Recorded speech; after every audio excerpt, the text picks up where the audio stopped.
যাদবপুরে ছাত্রীর রহস্য মৃত্যু, ইতিমধ্যেই খুনের মামলা রুজু করা হয়েছে এবং একদিকে আজই কিন্তু ঘটনাস্থলে নমুনা সংগ্রহ করে গোয়েন্দারা, অন্যদিকে সহপাঠীরা দায়ী এমনটাই অভিযোগ তোলা হচ্ছে পরিবারের তরফে। আমাদের সঙ্গে সরাসরি রয়েছেন আমাদের প্রতিনিধি প্রীতি পাত্র। প্রীতি, প্রথমেই যেটা জানতে চাইবো যে আজই কিন্তু ঘটনাস্থলে নমুনা সংগ্রহ করে তদন্তকারী অফিসাররা এবং এরই পাশাপাশি পরিবারের তরফে কিন্তু অভিযোগ তোলা হচ্ছে যে ঘটনার ঠিক পরে কিন্তু কোনোভাবেই যোগাযোগ করেনি সহপাঠীরা। সেই ক্ষেত্রে কিন্তু অভিযোগের আঙুল উঠছে সহপাঠীদের দিকেও।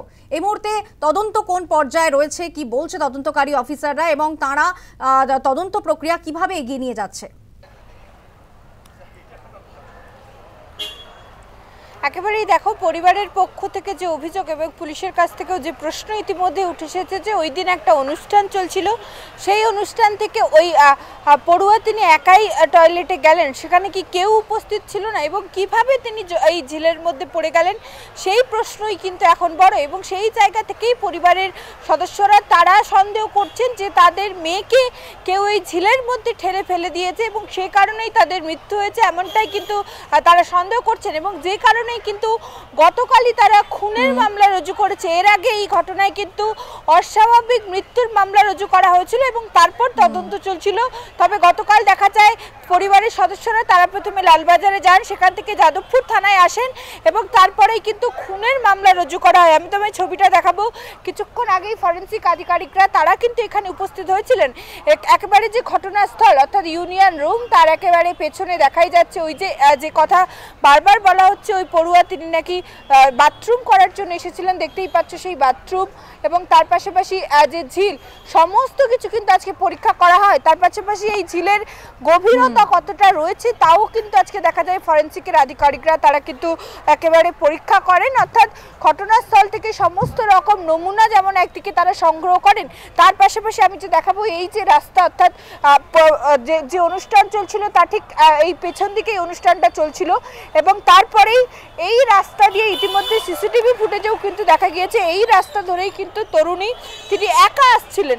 তবে তিনি একা আসছিলেন, তার আগে কি সেই জায়গায় কেউ উপস্থিত যেমন খতিয়ে দেখা হচ্ছে।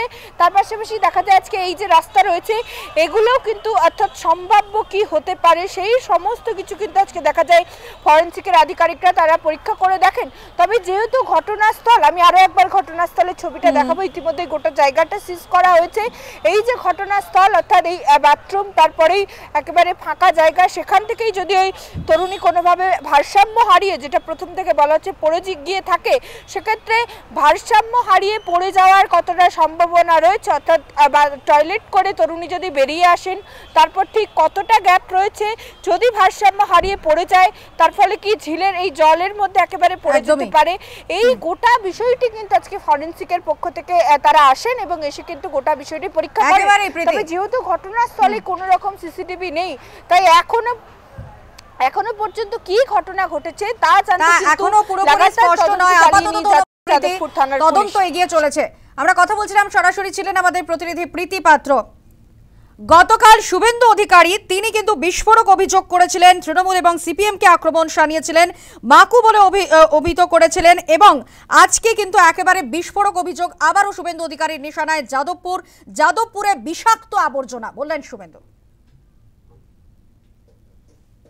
কোনো লাভ হবে না, সিসিটিভিও লাগাতে দেবে না এবং ওখানে বন্দে মাতরমও গাইতে দেবে না।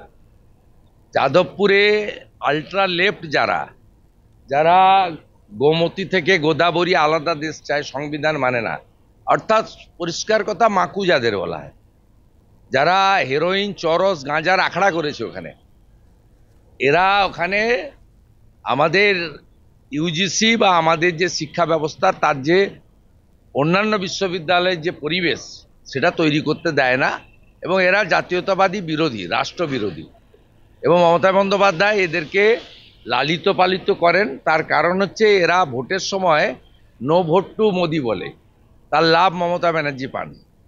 বিজেপিকে আনুন, সাফ করে দেবো আমরা, একদম যত পার্থেনিয়াম আছে যাদবপুরে আমরা পরিষ্কার করে দেবো। বিজেপিকে আনতে হবে পশ্চিমবাংলায়, যদি যাদবপুরকে মূল স্রোতে ফেরাতে হয় এবং যাদবপুরের হিতগৌরব ফিরিয়ে আনতে হয়। প্রচণ্ড আবর্জনা হয়েছে, এবং সেই আবর্জনাটা বিষাক্ত। বিষাক্ত আবর্জনাকে পরিষ্কার একমাত্র বিজেপি করতে পারে।